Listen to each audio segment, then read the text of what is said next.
Con María Isabel Párraga. Todos nuestros mundos por Circuito Éxitos. ¿Qué tal, amigas y amigos? ¿Cómo están? Bienvenidos. Qué gusto compartir aquí con todos ustedes. Los vamos a acompañar este día jueves en la gerencia de producción @Yohara Párez, en la jefatura de producción @R. Martínez Osorio, quien también Ricardo nos va a acompañar en la co-conducción de este espacio, en la producción @P.A. Martínez, en los controles @JJ Aguilar 2003 y @Kevin Aguirre 2, y conversando con ustedes @La Párraga, María Isabel Párraga. Recordando que nos estamos escuchando en Margarita, en Maracay, en Puerto Ordaz, en Puerto La Cruz, en Maracaibo, y a través de nuestro canal de YouTube Mundo UR. Allí también pueden sintonizarnos. Arrancamos. Así estuvo el día. Bueno, tenemos una entrevista que se hizo en el transcurso del día de hoy que es importante por lo que se contempla en relación a los derechos humanos. Martina Rápido, asistente de investigación de la División de las Américas de la Organización Internacional Human Rights Watch, explicó los detalles sobre la investigación, que asegura que la mayoría de menores que atraviesan el tapón del Darién se dan, o que atraviesan este tapón, se dan en el caso de venezolanos. Lo interesante es que estos niños lo atraviesan sin compañía de mayores. Resaltó que la cifra de venezolanos ha aumentado drásticamente, pues hasta el año pasado los cubanos y haitianos eran los migrantes que más pasaban por esta peligrosísima selva. Es necesario empezar a adoptar serios mecanismos para evitar que esto siga ocurriendo. Como te mencionaba, el número de venezolanos, imaginemos que el año pasado, en mayo, cruzaron el Darién 100 venezolanos. Este año fueron 10,000. O sea, la diferencia es abismal, y eso está ocurriendo con migrantes de todas las nacionalidades. Los números siguen incrementando drásticamente. Bueno, venezolanos y de todas las nacionalidades, pues dice esta vocera, pero el incremento de 100 a 10,000, pues es un número realmente importante, llamativo. Vamos con más información. Ante los frecuentes y múltiples casos de tiroteos que han provocado la muerte de cientos de estadounidenses, el de la psicóloga clínica Edith Shiro detalló que aunque no hay un perfil único definido, hay características que dan indicios de alerta sobre este caso. Aclaró que el suceso se ha presentado desde décadas atrás, pero ahora, con la globalización, la tecnología y las redes sociales, todos nos enteramos de todo inmediatamente y con más detalles. Y lo que creo que sucede mucho hoy en día es que los hombres, sobre todo, no están teniendo el espacio para expresar las emociones de una manera aceptable. Entonces, parte de este aislamiento que estamos viviendo, de esta desconexión, unido con la represión de expresar emociones, y a eso unido un factor muy importante que es estar expuesto a información en las redes completamente distorsionada. Sí se ha visto que muchos de estos chicos están todo el tiempo conectados con grupos en redes sociales de conspiración, que donde tienen como ejemplo a otros de los chicos como Columbine y Sandy Hook, que son otros shootings que han sido bastante severos, y los tienen como héroes. Entonces, estos son elementos que sí se han repetido y que se vuelven como una identidad para estas personas que hacen las matanzas, que en ese momento se sienten que pertenecen a algo o a alguien que... Bueno, terrible, ¿no? Esto, ¿no? Que tengan a estas figuras negativas como ejemplo. Cambiamos la temática, nos vamos a economía. Víctor Salmerón, periodista especializado en economía, aseguró que el gran reto que tienen los bancos en Venezuela es recuperar su capacidad de dar préstamos. El experto advirtió que la banca venezolana no está cumpliendo su principal rol de brindar créditos. Sin embargo, está resistido. Pues la cartera de crédito cerró en mayo, que es la última cifra que da la Superintendencia de Bancos, la última cifra oficial, cerró en $480 millones. Y representa un punto del PIB. Para que tengamos una referencia, pues en el 2012 el crédito bancario era $31 mil millones, era el equivalente a $31 mil millones, y a 21 puntos del PIB. O sea que ciertamente es una cartera de créditos enana. Y bueno, una de las informaciones más importantes del día de hoy son los resultados de las elecciones que se llevaron a efecto en la Universidad Central por parte de los egresados. La rectora de esta casa de estudio, Cecilia García Arocha, detalló durante una entrevista con Rafaela Raiz Luca cómo se desarrollaron las elecciones de egresados que se llevaron a cabo la tarde del miércoles. García Arocha destacó que las elecciones transcurrieron con tranquilidad y expresó que no hubo situaciones que lamentar, aun cuando el oficialismo puso sus puntos rojos y llevó comida y también insumos para las personas que estaban allí atendiendo estas elecciones. Aun cuando el oficialismo pues puso sus puntos rojos, llevó comida, llevó alimentos, bebidas, también hubo diputados, exgobernadores, etcétera, ejerciendo su voto, pero con todo y eso, ayer a la noche, tarde, ya bastante tarde, cuando nos retiramos a descansar, yo estaba en mi casa, pero estaba bien pendiente, por razones obvias, los de las 11 facultades, 10 facultades y escuelas, ganó la oposición. El top del día. Bueno, Ricardo Martínez Osorio con nosotros. Ricardo, la luz nos debe alumbrar, pero no nos debe tapar nunca. Así es. ¿Cómo estás, Ricky? ¿Cómo te ha ido? Hola, Mari. Buenas noches a todos.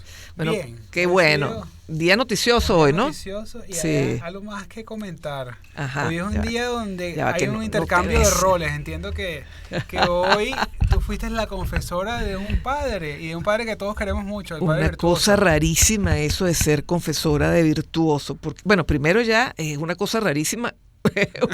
Una seglar confesar un cura.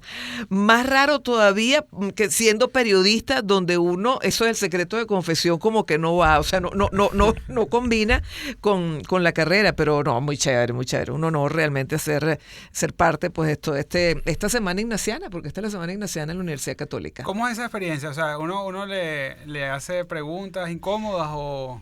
Bueno, básicamente es una entrevista de personalidad. Ok. En mucha confianza y con mucho sentido del humor. Porque tiene Pero que ser mira, yo estuve, la primera vez que yo vi, yo creo que esto, no sé, tendría que averiguarlo mejor, pero yo he ido a 3 con esta. La primera fue Unai entrevistando, confesando al padre Ugalde, creo. Después hubo otra que fue magnífica también, que la hizo Laureano, que se vistió de sacerdote y todo, para confesar, creo que al padre Sucre. Lo debe haber hecho muy bien. No, una maravilla. Además, había como unos cánticos. Fue muy grato porque fue también en la Universidad Católica, en un salón abierto. Y bueno, era como una cena, era una cosa bien chévere. Y bueno, el plato central era Laureano con sus confesiones al padre. Y fue muy, muy divertido. Y había también como música barroca, y qué sé yo. En el caso específico de esta, es en el contexto de la Semana Ignaciana, en honor, por supuesto, a San Ignacio de Loyola, el fundador de la Compañía de Jesús. Entonces, bueno, nada, muy, muy chévere, muy A mí chévere. me parece muy interesante. Y virtuoso es muy chévere. Y además aplaudir que los jesuitas son innovadores en todo. O sea, yo creo que es una manera incluso de eso, de están abriendo las puertas de eso, de hablar, de... Los jesuitas son una maravilla. Auditarse, sí, señor. de Y ponerse en situaciones incómodas. Y auditarse personalmente. Claro, claro. Porque son sus cuentos, pues son sus cuentos. Muy divertido, realmente fue muy chévere. Y bueno, siempre yo hago vida en la Católica, soy profesora de allí, y realmente pasearse por esos pasillos donde uno estudió, donde estudian mis hijos, donde estudió Unai, y de paso... ¿Estudiaste tú?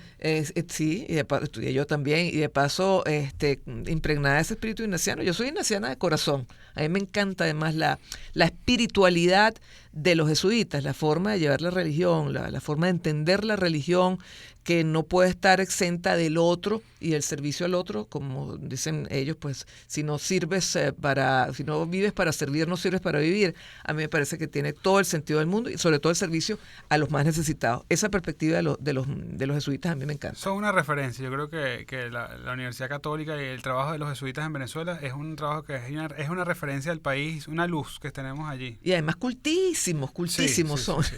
Y si usted se quiere enterar, pues allí lo tenemos absolutamente todo. Una noticia también que ha sido muy tendencia, sobre todo en Twitter, pues el INAC dijo que a partir del 1 de agosto las personas van a tener que ingresar en un nuevo portal llamado BioCheck, que ese portal BioCheck te va a permitir, digamos que cargar toda la data de tu vacunación, y esto es como el certificado que en Europa también hay un portal similar, bueno. Y seguramente exclusivamente para esto. Y seguramente tendrá tu código QR, y es mucho más sencillo. Es básicamente un paso más adelante de lo que ya se ha venido haciendo con la página del Ministerio de Salud. Ya este portal va a ser especializado solamente para este procedimiento de vacunación, de cargar tu data de vacunación. Oye, qué bueno, porque fíjate que yo no pude registrar, o sea, me registré en el Ministerio de Salud, pero no te dio el QR. Me tenía que dar el QR, nunca me llegó. Sí, a mucha gente le pasaba eso. Entonces entiendo que esta nueva plataforma, como va a ser exclusiva para esta función, es mucho más ágil para que la gente pueda hacer su trámite, porque además ya lo están pidiendo cada vez más, sobre todo con el QR. Porque claro, cuando tú ya llegas al aeropuerto... Sí, ves el carnecito, te miran así, y ¿dónde está el QR? Bueno, yo lo que tengo es el carnecito. Sí, y adicionalmente se presta a que mucha gente trate de que sea falso ese carnecito de cartón. O sea, es mucho más fácil que ocurran cosas como esa cuando es este sistema donde tienes que cargar exclusiva hasta la data de la vacuna que te colocaste con el lote y toda esa información. Es mucho mejor. Así que bueno, en mundour.com, un portal muy bueno. Muy bueno, se los recomendamos. Está este enlace. Unos chicos muy buenos que sea ese portal. Que adicionalmente les digo que recuerden que va a funcionar a partir del 1 de agosto. Es decir, este URL que tienen ellos cargado no está todavía disponible completamente para que uno pueda ya hacer el procedimiento este. Es simplemente para que te vayas familiarizando. Sí, tal cual. Esa es un poco la idea. Eso es lo que obviamente se ha movido más en nuestro portal, porque es una información útil que la gente está visitando. Oye, y las elecciones de la Universidad Central, de los egresados, sí, ¿no? A mí me llamó la atención que tengo muchos amigos que estudiaron en la Universidad Central y vi mucha gente, muchos rostros tomándose fotos en la universidad. Obviamente que también mucha gente lo iba a hacer, pero muchísima gente. La participación no fue pequeña. Mucha gente se fue y llegó hasta la Universidad Central. A mí me encantó porque yo vi mucha gente, ex alumnos, incluso lanzándose. Sí. Como parte pues de las planchas. En el área de comunicación social vi gente muy querida, muy conocida y qué chévere además que este ánimo de querer rescatar su universidad. Bueno, y una fotografía evidentemente no es la fotografía del país, porque la universidad siempre es una realidad muy, muy particular. Eso es un mundo aparte. ¿Tú no crees a aquellos que dicen que es una Venezuela en chiquito? Bueno, la Universidad Central sí es mucho más parecida a Venezuela por ser una universidad pública, por ser una universidad además tan variopinta. Siempre se dijo que era un país en chiquito. Pero igual la foto es de 11 facultades. La rectora anunció que 10 fueron ganadas por fuerzas democráticas de la oposición. Pero se identificaban con la oposición. Con la oposición. Sí, tal cual así lo comentó la rectora en su declaración. Eso fue una entrevista esta mañana, ¿no? Que le dio al profesor Arraiz Luca en el espacio de Chile. Sí. Qué chévere escuchar a Ray. Sí, muy bueno, ¿no? Lo hace muy bien. Sí. Bueno, el programa que él tiene con Lazo es un lujo de programa, ¿verdad? Un lujo de programa. Bueno, y muy visitado dentro del canal de YouTube de Onda. Las visitas de este programa es de los que más le va bien. Sí, le va muy bien. Bueno, ¿qué más tenemos por allí, Ricky? Otra, como siempre ha pasado últimamente, ahora las redes sociales se caen. Es impresionante. Y es noticia cuando se caen. Claro, porque todos entramos como en pánico. En desesperación. Es como cuando se te prende. ¿A ti no te pasaba se te pierde el teléfono? Yo cargo en desesperación.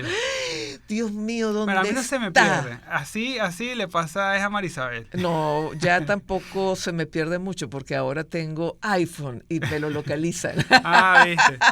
No, y eso que era negada a tener. No, ya, mis hijos me convencieron. Me falta un i, pero eso está hueso duro de roer, sí. Bueno, Twitter se cayó en Argentina, en Canadá, en Japón, en Reino Unido, en Francia y en México. Y bueno, mucha gente comentando. Sin embargo, se cayó como la compra de Twitter.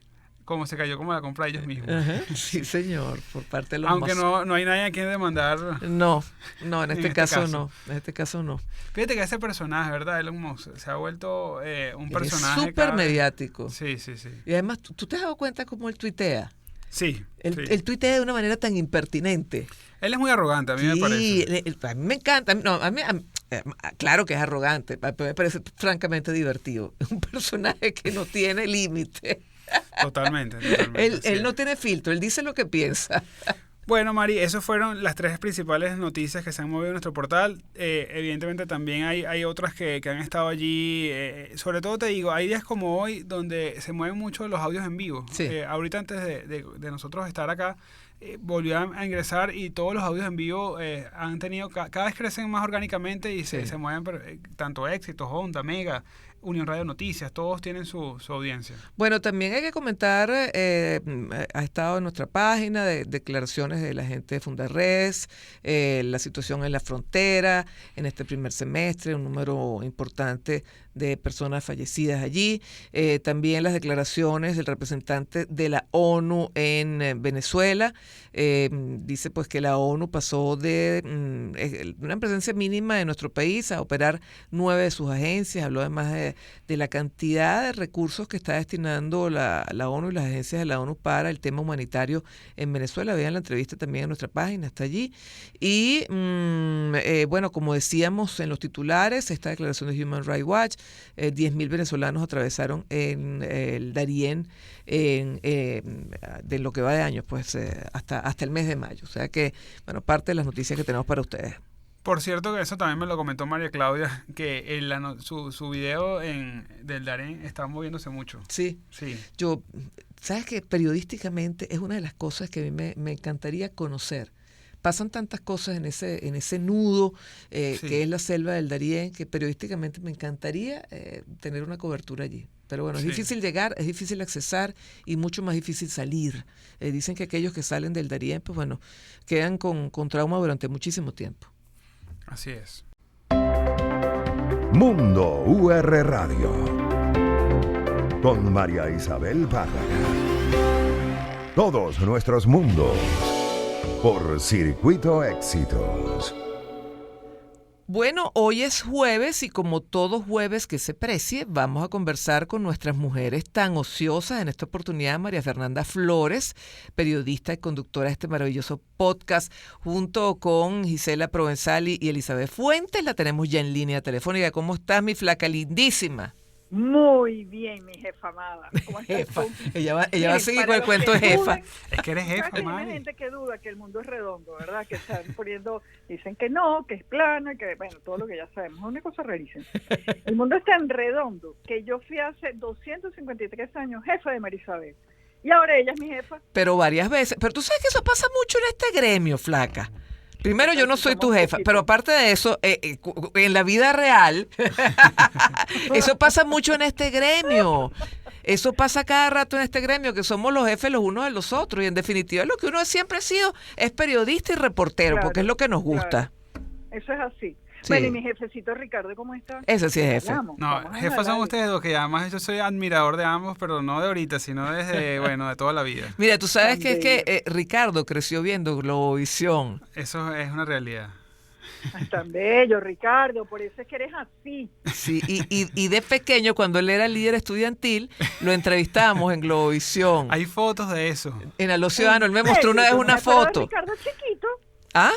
Yo no me acuerdo de Ricardo cuando era chiquito. Sí, fíjate. Flaca, lo Ni ella entrevistamos en tampoco, Aló ni Marisabel Ciudadano. Yo, tampoco. cuando lo vi le dije, ay, sí. Bueno, además que no parecía él porque era muy chiquito. Porque sabes que hay algo cómico, sabes que obviamente como mi mamá, como todas las mamás, en mi casa se grababa cada vez que yo salía en televisión. Uy, qué orgullo. Y entonces hay esos cassettes, yo se los he mostrado a Marisabel. No. Cassette. Cassette, claro. Cassette. Cassette. Era todavía época de cassette. Mira, flaca, yo tengo Yo que... quiero ver eso. Mire, hay que verlo, pero es que yo tengo que decir algo. Donde va a tener mi cédula para el piso, no importa. Yo comencé a trabajar en televisión cuando eran unas cintas que eran enormes, que eran como unas cachapotas enormes que tú ponías en unas máquinas. Una pulgada. Una pulgada. Allí comencé yo a trabajar televisión. Y Era bueno... dificilísimo de montarlas en la máquina. Era- Pero échale pichón, mi amor, queridito. Ujú. Pero yo cuando empecé a hacer periodismo, que era reportera en Venevisión, salía con cine, Flaca.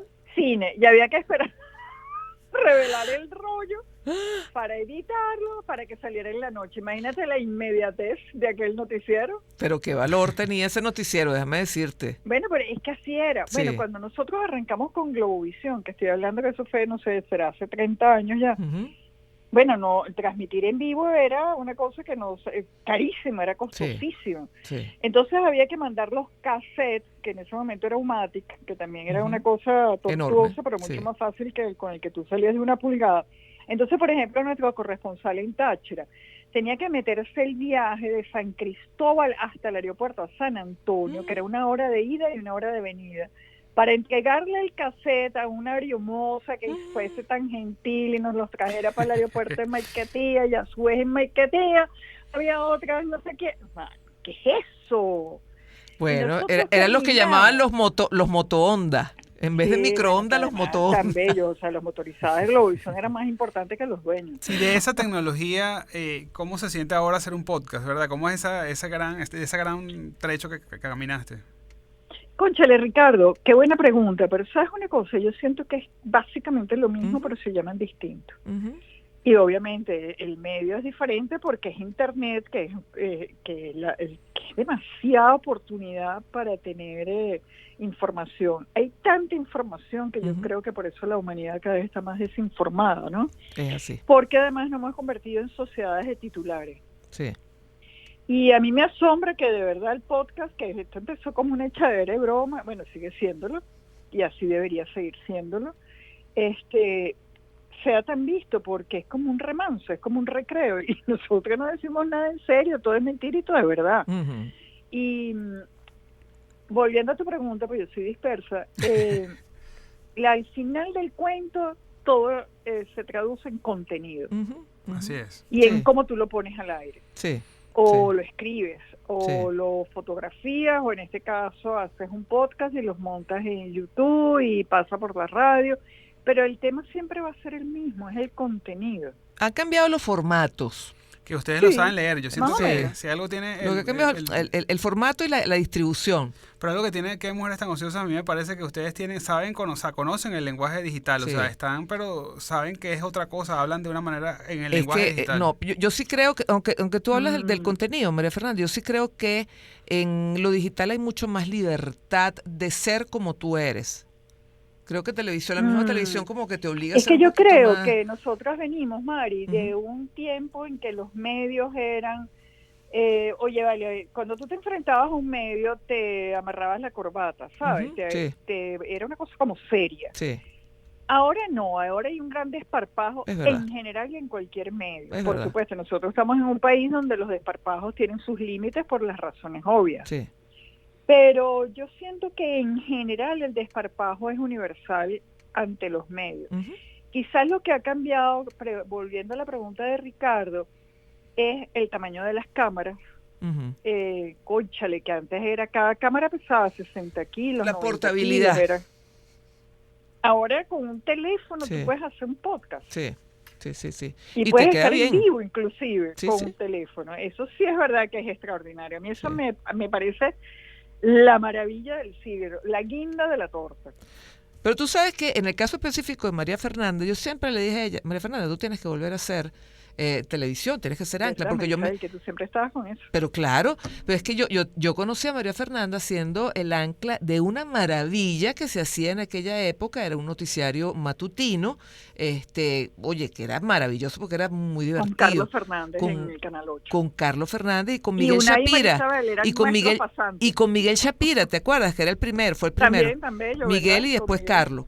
Y ahí entramos nosotros de pasante, pero además la flaca era, bueno, sigue siendo, en esencia como tú dices, es lo mismo, pero siempre me encantó la flaca delante de las cámaras. Después tuviste mucho tiempo. Nos hemos gustado toda la vida. Sí, señora. Mira, bueno, pero eso era en este momento, y en este momento, en aquel momento, pero en este momento, vemos una María Fernanda, una Elizabeth y una Gisela conversando divinas de lo humano y lo divino. Y a mí me encanta porque es realmente como si metiéramos una cámara en la conversación de cualquier grupo de amigas.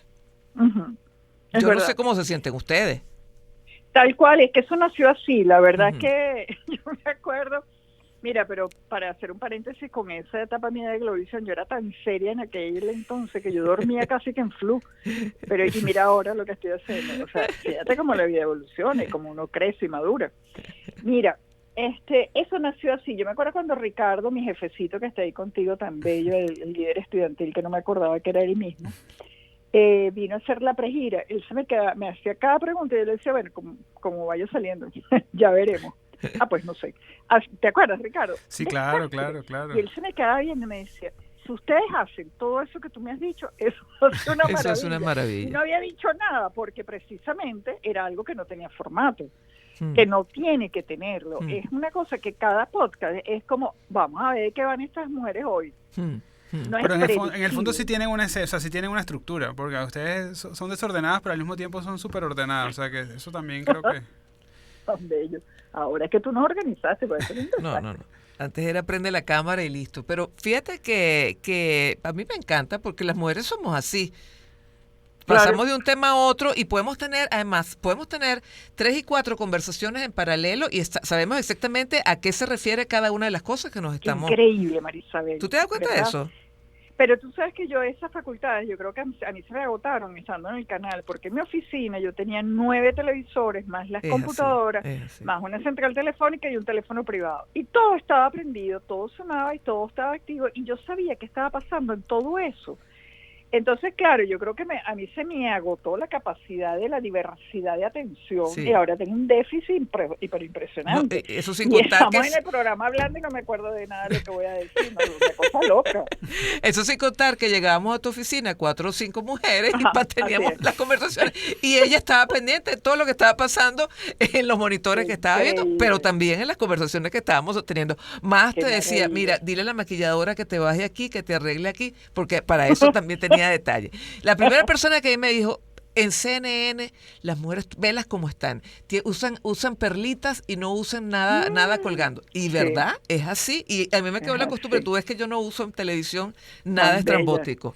¿Y cómo es eso? No, además, Marisabel, tú eres una tipa absolutamente responsable y tienes la inteligencia de entender lo que es lógico.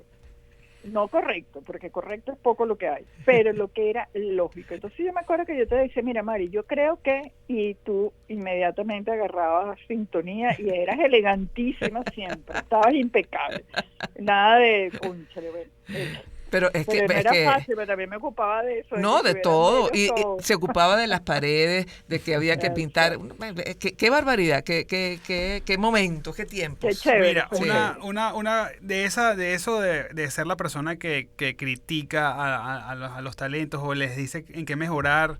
Ahora ser tú la que tiene que criticarse a sí mismo, ¿no? ¿Cómo es eso también me imagino que es algo que pasa, ¿no? A mí me pasa que como productor le digo criticando a la gente cosas o mejora esto, mira qué pasó hoy con esto. Después verte a ti misma, eso siempre es como choca más, ¿verdad? Un horror. Fíjate que por eso es que yo nunca hice nada en televisión, porque además yo era la jefa. Entonces, como tú ibas a hacer algo, siempre se iba a ver como lo que tú estabas haciendo tenían grandes privilegios. Sí. Que tuvieras más cámara, que tuvieras mejor horario.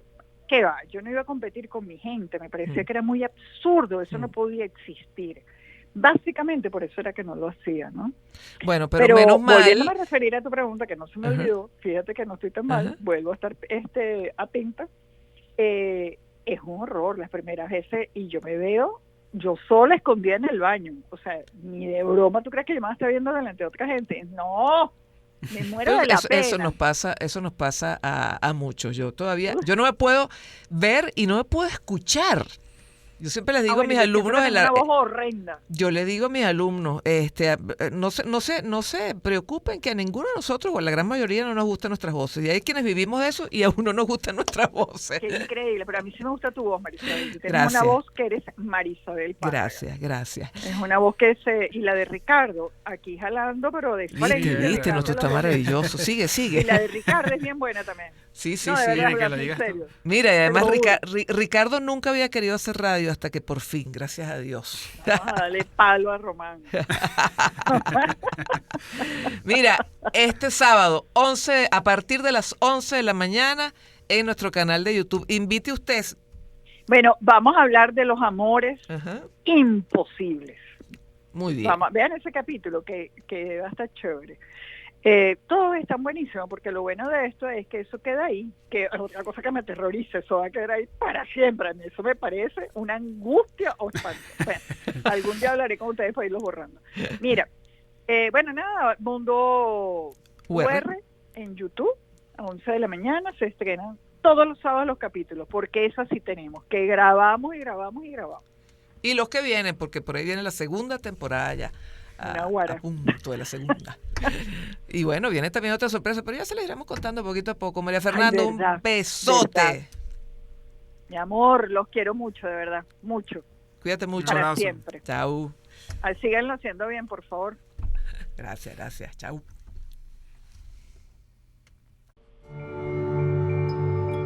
En Mundo UR Radio,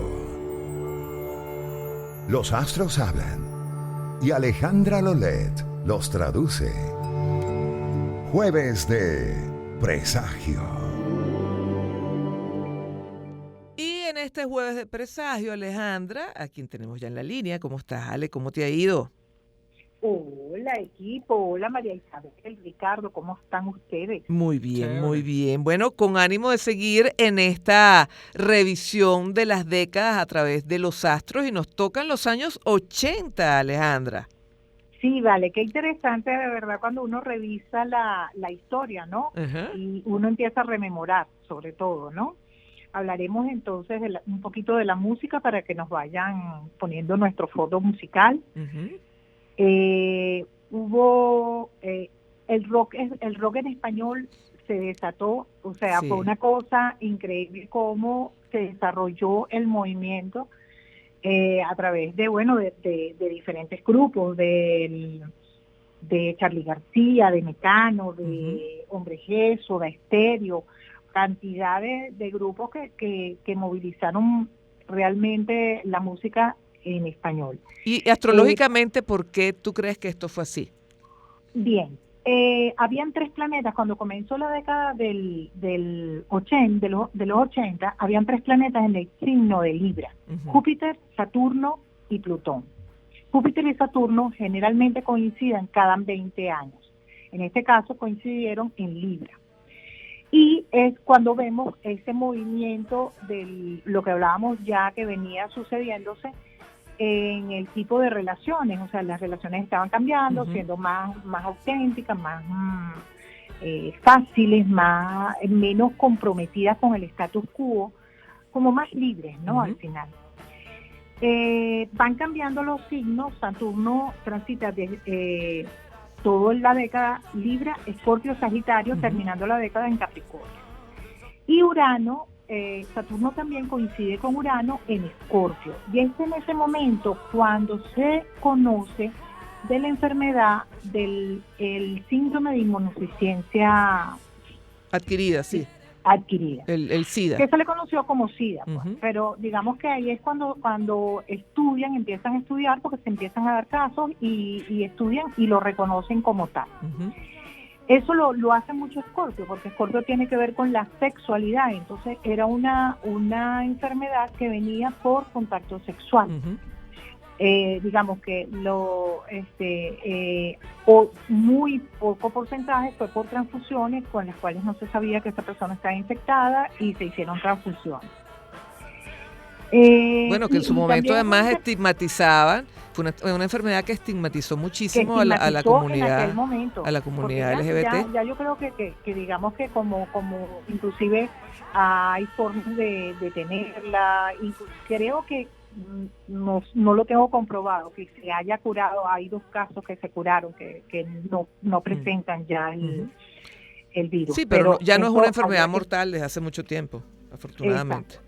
Pero lo interesante es que hay la onda Voyager 2 envía fotos de Saturno. Uh-huh. Y Saturno es un planeta que es el planeta que nos representa lo práctico y lo material en nuestras vidas. Uh-huh. O sea, todo lo que como experiencia de pérdida del sistema diario, uh-huh, tiene que ver Saturno. Uh-huh. Sin Saturno no tuviéramos estructura. Uh-huh. Y es interesante que justamente en esa época Saturno como que toma fuerza porque se le reconoce sus aros. Uh-huh. Y los aros hablan de la limitación, entre comillas, que produce Saturno cuando no estamos en el camino del alma. Entonces Saturno nos limita, nos vuelve a replegar a nuestro camino para que lo retomemos. Y fue justamente cuando Saturno está en Libra con las relaciones. O sea, las relaciones se hacen para realmente vivirlas con amor, no para cumplir con compromisos, sino por amor. O sea, que es Libra representa las relaciones interpersonales sanas. Bien, entonces, bueno, pasemos a la parte musical. Tenemos un Franco De Vita que se lanza al ruedo y tenemos esa tan bonita canción Al Norte del Sur que representa tanto de Venezuela, ¿no? Y nos mueve tanto, sobre todo cuando la oímos fuera. Sí. En la parte de todo lo que es la música americana, tenemos temas como Bajo Presión, sí, de Under Queen, Pressure, que lo estábamos escuchando ahorita. de Olivia Newton-John. También tenemos El Ojo del Tigre, porque fue la saga de las películas, Vangelis con Carlos de Fuego, Ghostbusters, y una canción muy emblemática que fue We Are the World, que se reunieron a los artistas para algo más allá de sus particularidades, reunirse para algo mejor para el mundo, ¿no? Sí. A nivel internacional, sí, la hambruna de tener entre comillas, una opinión, o generar opiniones en general. Sí. Pero bueno, fueron reformas tanto políticas como también económicas. Sí, mira, Alejandra, tenemos muy poquito tiempo. Si tuviéramos que resumir los 80 astrológicamente, ¿cómo lo harías? Bueno, yo diría que sobre todo las relaciones interpersonales nos cambiaron totalmente para hacer unas relaciones más claras. También, digamos que el reconocer al otro, que tiene a lo mejor una sexualidad distinta a su género, y respetar, pues, porque al final, si son personas de bien, pues obviamente pues hay que respetar su vida privada. Claro. Creo que eso es bien importante. Sí. Aunque en ese momento hubo muchísimo confrontación con ese tema. Y voy a recordar que la primera FM comercial en Venezuela se lanza el 1 de julio de 1988, que fue 107.3, la mega con la que conocemos hoy, la mega. Y eso es interesante porque comienza también una sectorización de la música mucho mayor de la que existía, y comienza una implementación nueva, un nuevo sonido también en la radio. Y una nueva manera de hacer radio. Sí, es Mira, te propongo algo, como quedamos muy corticos, la semana que viene hacemos 80, finales de los 80 y 90. Dale. Compromiso hecho. Ok, perfecto, porque no queremos, sabemos que has investigado muchísimo todo esto, pues a la luz de los astros en esa década, y no queremos, pues de alguna manera, quedarnos corticos ante tanta investigación. Un abrazote. Un abrazo, siempre a la orden. Bueno, era Alejandra Lolet, los astros en las distintas décadas, es la secuela que estamos teniendo ya desde hace varias semanas. Bueno, amigos, llegamos al final. En la gerencia de producción, Johanna Paredes; en la jefatura de producción, Yacob anclando este espacio, Ricardo Martínez Osorio; en la producción, Paola Martínez; en los controles, Jonathan Aguilar y Kevin Aguirre. Converso con todos ustedes, Marisabel Párraga. Chau, chau. Mundo UR Radio con María Isabel Párraga. Todos nuestros mundos por Circuito Éxitos. Mundo UR Radio con María Isabel Párraga. Todos nuestros mundos por Circuito Éxitos. Mundo UR Radio con María Isabel Párraga. Todos nuestros mundos por Circuito Éxitos.